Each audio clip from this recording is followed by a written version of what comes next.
ब्रह्मा जी के चरित्र को जब हम सुनते हैं तो आप लोगों के हृदय में शिव महापुराण का एक संवाद आता है कि भगवान ब्रह्मा जी कह रहे थे कि ये सृष्टि का रचना करता मैं हूँ, संहार करता मैं हूँ, संभालने वाला मैं हूँ, बनाने वाला मैं हूँ, संपूर्ण कार्य करने वाला मैं हूँ। नहीं, जिस दिन व्यक्ति के हृदय में यह आ जाता है कि मैंने किया, मैं कर रहा हूं, मैं करा रहा हूं, उस दिन समझ लेना कि उसका करा धरा सब पानी फिर गया,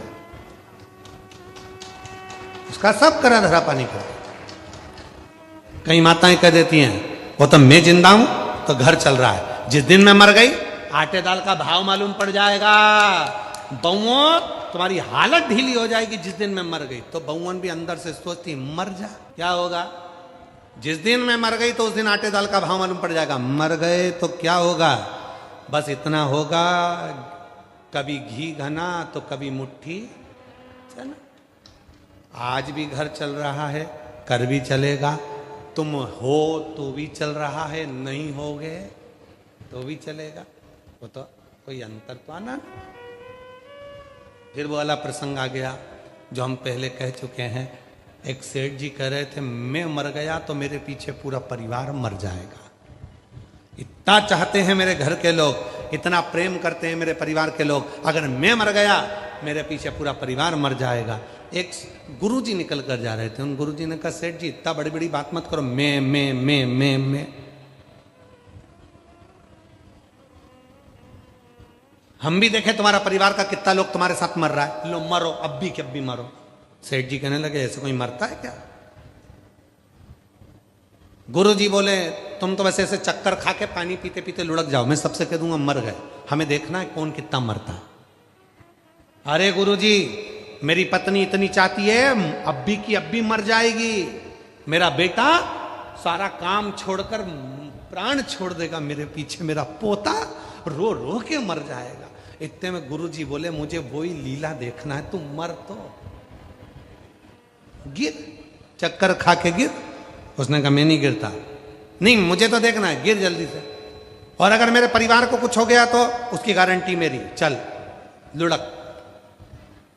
और पानी पीते पीते सेठ जी नीचे गिर गए चक्कर खा के। गुरुजी ने कहा उठना मत ही जब तक मैं नहीं बोली।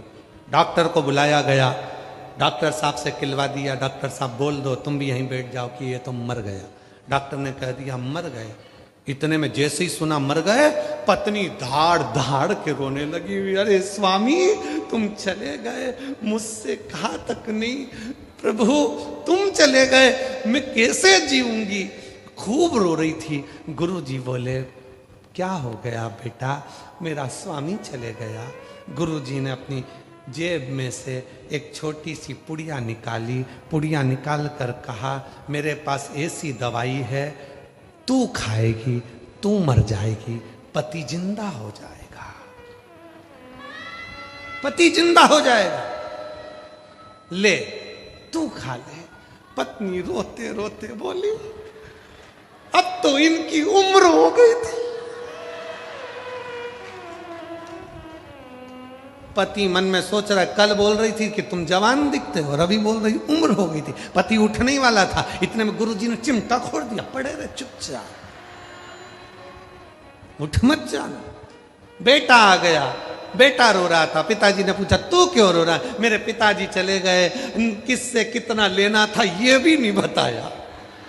बाप चले गया उसका गम नहीं है, किससे कितना लेना था ये भी नहीं बताया। इतने में गुरुजी ने बोला ये बूटी तू खा ले, तू खाएगा तू मर जाएगा, तेरा पिताजी जिंदा हो जाएगा। इतने में बेटा रोते रोते बोले पिताजी कह रहे थे अब तो सारा काम तुझे ही संभालना है,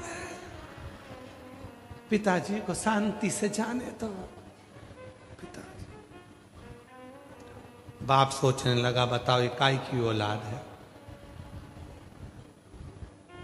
छोटा सा पोता रो रहा था, बच्चा तू क्यों रो रहा है? मेरे दादाजी चले गए, अब मुझे कुरकुरा कौन दिलाएगा, बिस्कुट कौन खिलाएगा?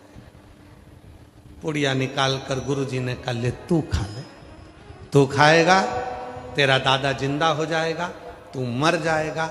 इतने में पोता गुरुजी के कंधे में हाथ डालकर बोला तुम क्यों नहीं खा लेते?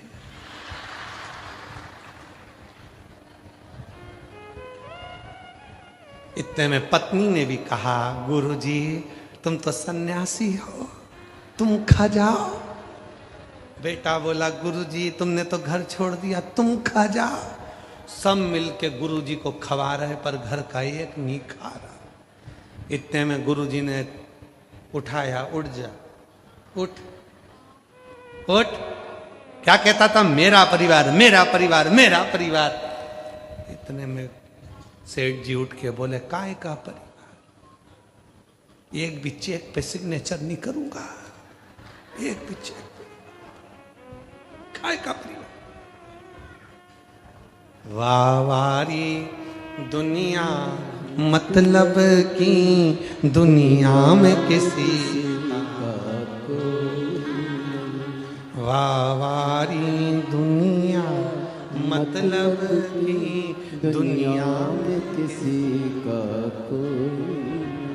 श्री राम के संग हजारों सखा वनवास हुआ तब कोई नहीं। श्री राम के संग हजारों सखा वनवास हुआ तब कोई नहीं। वावारी दुनिया मतलब की दुनिया में किसी का कोई। अब मानो उसके भावों की शुद्धता का प्रतीक शिव है, सर्वस्व है। जो कहते हैं मेरा मेरा मेरा, वो कुछ भी मेरा नहीं, कुछ भी नहीं।